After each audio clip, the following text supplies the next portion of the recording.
sou o E Lucas. você está assistindo O Efeito Casal. Coisas estupidamente perigosas que cientistas fizeram a si mesmo. Será, hein?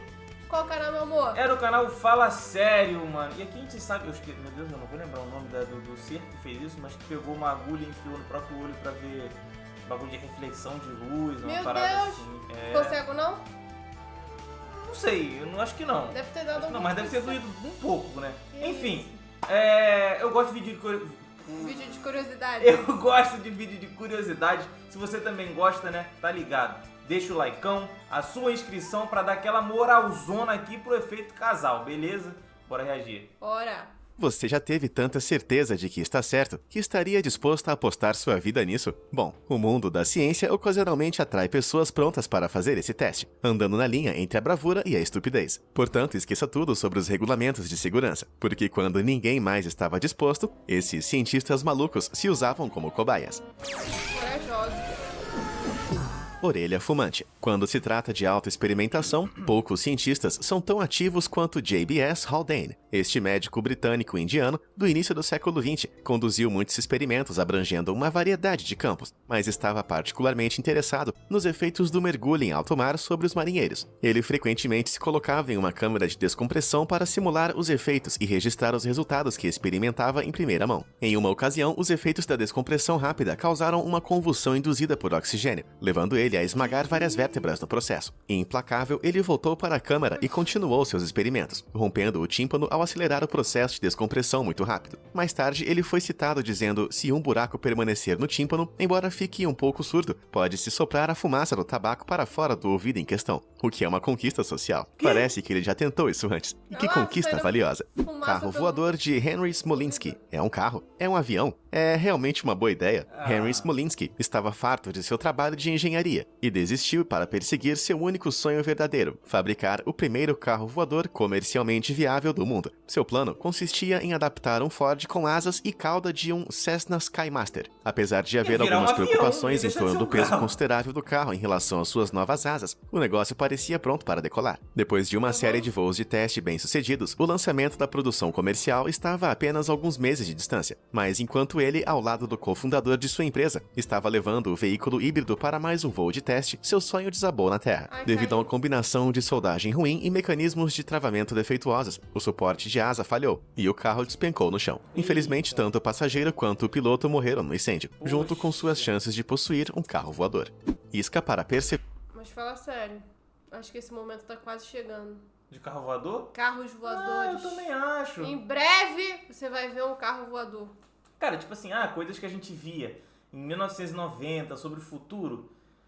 Cara, não é que eles previam o futuro, mas muitas das coisas que estavam ali eram de ambição humana e acabou deixando...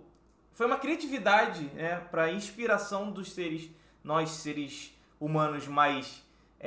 Evoluídos? Não evoluídos, mas no futuro teriam aquelas ideias que viram lá no filme, só que aprimoradas, tá? Entendeu? Pô, a gente cansa de ver filme aí com um carro voador, simplesmente o carro voa. Ele só sobe e consegue voar.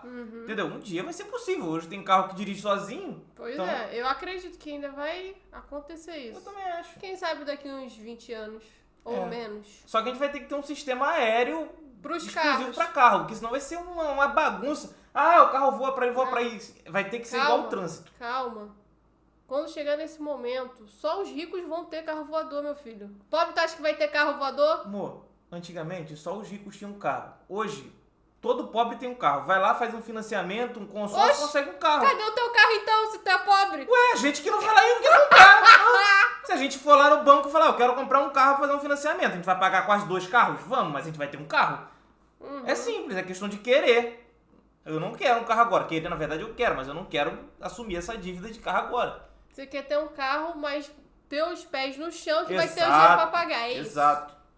Percevejos. Qualquer pessoa experiente em percevejos vai te dizer: Eles fariam de tudo para se livrar das criaturas. Estranhamente, esse não é o caso de Regine Breeze. Ela e o marido são biólogos que trabalhavam para sintetizar um feromônio que atrairia as pragas para longe de nossos móveis. Eita. No entanto, o processo de pesquisa do produto não é para os mais sensíveis. Desde 2006, Breeze se sujeitou a 200 mil picadas de percevejos. Ela enche 5 potes de cada vez, com 200 dos insetos em cada um. Ela então os coloca sobre o seu antebraço e permite que eles mandem bala. Por quê? Bom, ela já havia tentado manter os insetos alimentados com sangue de frango e de porquinho da Índia, mas os processos de alimentação foram repletos de complicações e problemas. Então, para simplificar as coisas, ela decidiu oferecer seu próprio sangue para o jantar. Percevejos ocasionalmente carregam doenças parasitárias, como a doença de Chagas, que pode causar insuficiência cardíaca. Chagas. Então, o experimento não é apenas nojento, é perigoso também. Mas, se isso significar nunca mais ter que me preocupar com percevejos de novo, sou totalmente a favor. O casal radioativo. O trabalho de Pierre e Marie Curie foi absolutamente fundamental para a nossa compreensão dos materiais radioativos. Mas, infelizmente para eles, no final dos anos 1800 e no início dos anos 1900, a comunidade científica sabia muito pouco sobre o quão perigoso esses elementos realmente são. Graças a essa falta de compreensão, a quantidade de tempo que o casal passou cercado por altos níveis de radioatividade foi impressionante. Para colocar em perspectiva, os pesquisadores modernos só podem lidar com os documentos científicos dos Curie usando roupas de proteção, e eles são armazenados em caixas forradas de chumbo o resto do tempo. Pierre era particularmente imprudente quando se tratava de se irradiar. Em 1903, ele estava preparando uma apresentação para a British Royal Institution. Ele queria mostrar o efeito que o cloreto de rádio tinha no corpo humano para possível uso no tratamento do câncer. Então, em preparação, ele prendeu uma amostra de rádio contra seu braço por 10 horas, causando uma queimadura de radiação ruim em sua pele. Ele apresentou seu ferimento de aparência recente aos cientistas espantados, apenas para revelar que ele havia realizado o experimento mais de um mês antes. Esses tipos de experimentos cuja gravidade não era aparente na época eram comuns para o casal e levavam a vários problemas de saúde.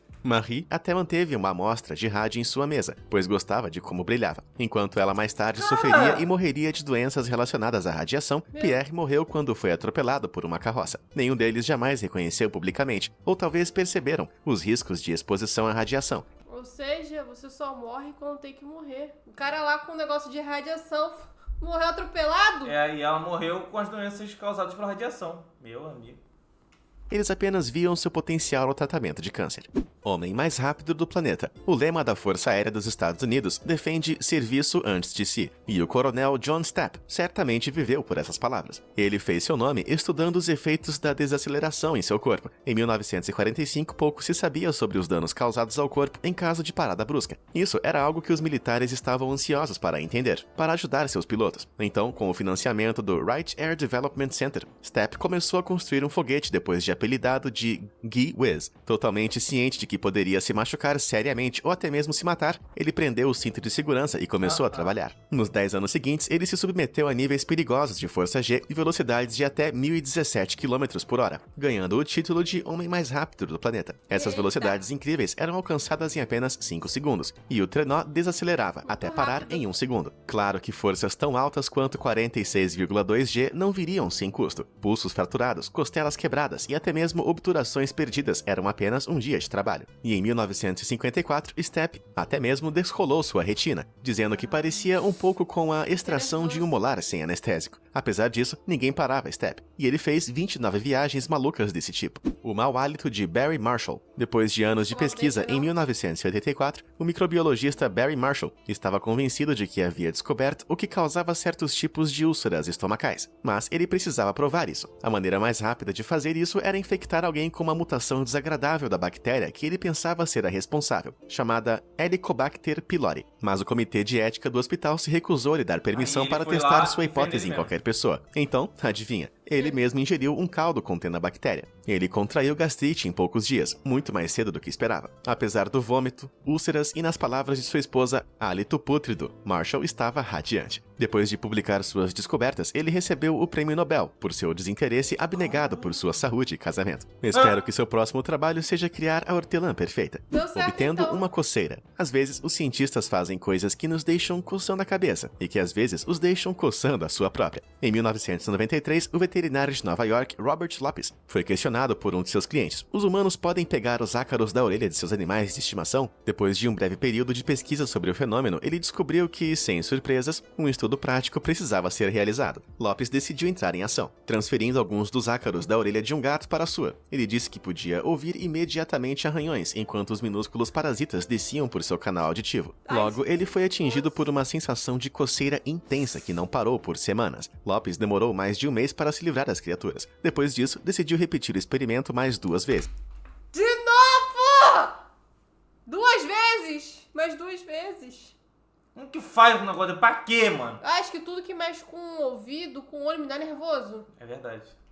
Ele respondeu completamente à pergunta do cliente e provou que, quando um cientista está curioso, às vezes ele só precisa se coçar. Dores no peito. O cateterismo cardíaco, um processo em que um tubo passa por um grande vaso sanguíneo até o coração, é um dos procedimentos mais complexos em toda a medicina. Por muitos anos, os médicos acreditaram que ele mataria um paciente se fosse realizado. É aí que entra... exame que meu pai falou. Ah, tá. Werner Forssmann, de 24 anos, recém-saído da Faculdade de Medicina de Berlim e cheio de confiança. O jovem cirurgião tinha tanta certeza de que o procedimento poderia ser feito que em 1929 traçou um plano. Ele pegou um catéter urinário e enfiou no braço. Ele então colocou a agulha de 63 centímetros em uma veia, finalmente alcançando seu coração. Forssmann então correu para o departamento de radiologia para tirar uma radiografia desse procedimento nunca antes visto. O técnico de raio-x ficou compreensivelmente horrorizado. Demorou 26 anos para que a comunidade científica reconhecesse os esforços corajosos de Forssmann, e ele acabou recebendo o prêmio Nobel. Só espero que eles tenham dado àquele técnico de raio-x um copo d'água e um bom cobertor depois daquela experiência traumática.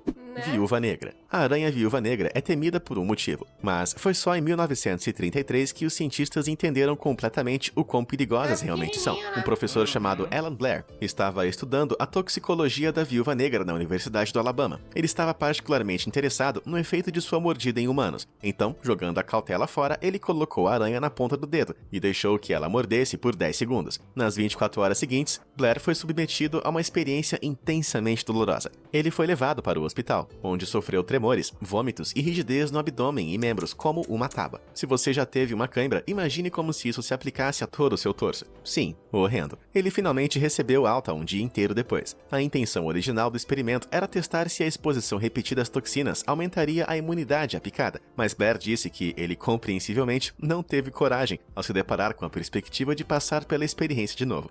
A pontiaguda descoberta de Newton. Isaac Newton disse uma vez: "Se eu vi mais longe do que os outros, é por estar nos ombros de gigantes." Mas depois de ouvir sobre este próximo experimento, você vai se perguntar como ele poderia ver. O grande cientista do século XVII pode ser mais famoso por sua descoberta da gravidade, mas também era fascinado pelo estudo da ótica. Seu trabalho com prismas de vidro revelou que a cor era uma propriedade da luz e podia ser manipulada por meio da refração. Mas Newton não se contentava em apenas compreender as propriedades da luz. Ele queria saber como os humanos percebiam isso em primeiro lugar, e como a alteração da física do olho poderia mudar essa percepção. Então Newton pegou uma grande agulha de costura e a inseriu, em suas palavras, entre o olho e... Era esse? É. E pior que foi uma agulha de costura, não foi uma agulha normal. Esse Como aí, uma agulha de costura? Não, tá certo, uma agulha fina. Assim.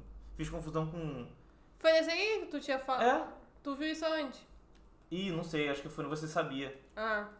e o osso mais próximo da parte de trás do olho. Caso você não tenha entendido, ele enfiou uma agulha na abertura entre o globo ocular e o crânio e a mexeu para ver o que acontecia. Enquanto manipulava a parte de trás do globo ocular, anotou as cores e formas que as compressões o fizeram ver. Essas distorções foram causadas pela compressão de certos receptores de cor no olho, mas isso não seria descoberto. Então, pelo visto não foi exatamente no olho, foi entre o olho e o crânio. O globo ocular e o crânio. Por muitos anos. O pai da ciência moderna claramente não se contentava facilmente, pois repetiu o experimento várias vezes para testar as diferenças entre ambientes claros e escuros. Ele alegou que era apenas ciência, mas eu suspeito que ele estava apenas procurando algum entretenimento visual em uma era anterior à TV. Apendicectomia antártica. Em 1961, Leonid Rogozov era o único médico na base russa soviética Novolozarevskaya, na Antártica. As condições meteorológicas eram particularmente ruins, e quando uma nevasca se abatia sobre a área, ninguém conseguia entrar ou sair do prédio. Quando ele começou a sentir dores fortes na parte inferior do abdômen, ele logo identificou seu problema com apendicite, mas preso lá dentro com a base soviética mais próxima a 1.600 quilômetros de distância, conseguir outro médico para tratá-lo estava fora de questão. Ele inicialmente tentou administrar medidas não invasivas, mas quando não funcionavam, ele teve que recorrer à única opção. Com 2 colegas segurando espelhos para que ele pudesse ver o que estava fazendo, o médico iniciou sua autoapendicectomia. Entre 2 2 e 4 horas, ele realizou uma cirurgia no próprio torso, removendo com sucesso o órgão inflamado. Depois de 2 semanas na cama, ele voltou às suas funções. Eu mal consigo cortar minhas próprias unhas dos pés. Mas esse cara, sem dúvida, é bem corajoso e inevitavelmente russo, do rótulo de cientista louco. Tá maluco. Qual desses cientistas você acha que foi o mais corajoso? E quais você achou simplesmente estúpidos? Conta pra mim nos comentários abaixo. Obrigado por assistir Acho que e a até a maioria achei próxima. estúpido. Vou ser sincero. É, a maioria. Uns até são úteis. É, mas outros... A parada lá de Newton eu já tinha visto, até que eu falei, só não lembrava que era o Newton que tinha feito. E tu não sabia que se era, tipo... No metade no do globo olho, ocular não ou é? se ela entra ali, mas aqui foi bem esclarecido. Então, como eu falei ali ainda há pouco, alguns eu acho que foram úteis, outros eu acho que foram completamente desnecessários. Estupidamente perigoso também. Por exemplo, do catéter, pô, show, É. viu lá, ganhou um prêmio Nobel, pá, entendeu? Hoje serve na ciência que tem esse tipo de procedimento que realmente fazem. Sim, o cara da radiação, doido, mas ninguém nasce sabendo. De repente, né? E no final das contas ele foi atropelado, não morreu nem da Não radiação. morreu nem da radiação. Caraca, que loucura, mano. Que loucura. Enfim, cara, muitas das coisas que a gente sabe hoje é por conta de gente que fez experimentos antigamente, né? Exato, e o negócio da cera, do bichinho do gato. Não, aquilo ali é maluco. Orelha. Aquilo ali é Ai, e ele fez de novo e foi entrando dentro da orelha. Aí Maluco, tá maluco. tudo que mexe com o olho, com o ouvido, ai, me dá Nariz, me dá um nervoso, sabe? Verdade. Bom, gente, esse foi o vídeo, foi muito bom e ao mesmo tempo agoniante. Agonizante ou agoniante? Agoniante. Enfim, é isso. E o link do vídeo original tá na descrição, comenta aí qualquer coisa sobre esse vídeo, valeu? Se você gostou da nossa reação, Deixe seu like, se inscreva no nosso canal e você assistiu o Efeito Casal.